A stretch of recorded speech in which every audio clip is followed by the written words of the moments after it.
Hi, everyone. Can you hear me? I just want to thank the women here for letting me come and share my essay with you guys, first of all.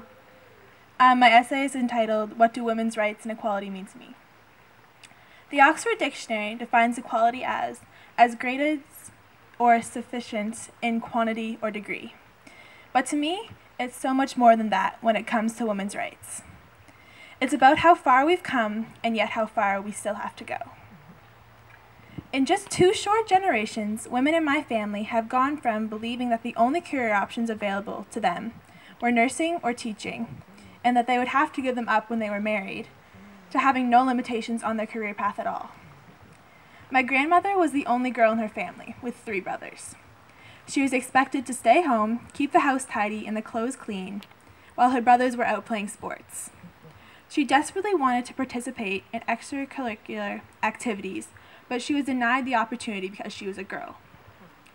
She remembers how her voice was never heard and how helpless she felt. However, one day when her brother was out playing soccer, while she had to iron the clothes, she expressed herself with one small act of rebellion. She double-creased his pants. Good for her. This experience only made her stronger, and she's the strongest woman I know. She was determined to give her daughter all the opportunities that she could, and she did. My mother was encouraged to try everything, academic and athletic. She never had to miss out on an opportunity in order to stay home and take care of the house because, as my grandmother said, if you can read, you can cook.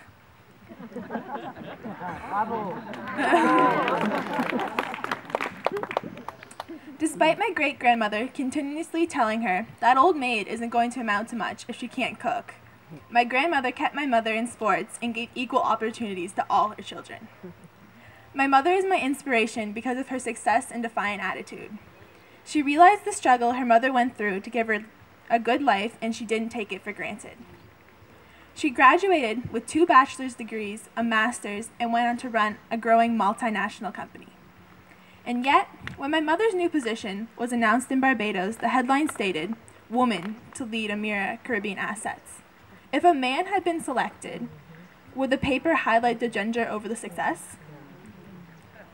Why was it surprised that a woman had been chosen to run the business when studies have proven that companies and boards with equal amount of men and women have been more successful? Even with the great leaps and bounds that have been made, we still have a ways to go. In the Bahamas, women are still not protected under the Charter of Rights, and in fact, changing that has been rejected by the Bahamian public. It's not just about the legal reasons in the letter of the law. It's about making improvements in government, business, and decision-making for the betterment of society. We need to acknowledge how much better we could be and make that the reason for change. Isn't that better than double-creasing someone's pants?